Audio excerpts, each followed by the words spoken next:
ఇవాళ నిన్న జరిగిన రాష్ట్రంలో జరిగిన సంఘటనలు మనం తెలంగాణ రాష్ట్ర వర్కింగ్ జర్నలిస్టుల సంఘం తీవ్రంగా ఖండిస్తుంది. మోహన్ బాబు కుటుంబంలో జరిగినటువంటి వాళ్ళ సమస్యను మీడియా పరంగా ఎత్తి చూపే క్రమంలో మీడియా మీద దాడి చేయడం అనేది దుర్మార్గమైనటువంటి చర్య. ఇది మోహన్ బాబు కావాలనే మీడియా మీద దాడి చేసినట్టుగా మేము భావిస్తున్నాం.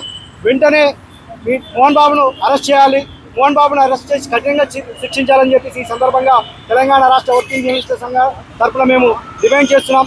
భవిష్యత్తులో కూడా మీడియా మీద ఇలాంటి సంఘటనలు జరగకుండా, దాడులకు పాల్పడకుండా ఉండాలంటే రాష్ట్ర ప్రభుత్వం కఠినంగా వివరించాల్సిన అవసరం ఉంది. ఎందుకంటే తరచుగా ఇలాంటి సంఘటనలు జరుగుతూనే ఉన్నాయి. అయినా ఎక్కడ కూడా చట్టపరంగా చర్యలు తీసుకునే దాఖలాలు లేకపోవడం వల్లనే రెచ్చిపోతున్నారు. ఇది మన అందరం కూడా మీడియా ఐకమత్యంగా ఉండి, జర్నలిస్టులు అందరం కూడా ఐకమత్యంగా ఉండి ఇలాంటి సంఘటనలు మనం గట్టిగా ప్రతిఘటిస్తేనే న్యాయం జరుగుతుందని చెప్పేసి భావిస్తున్నాను.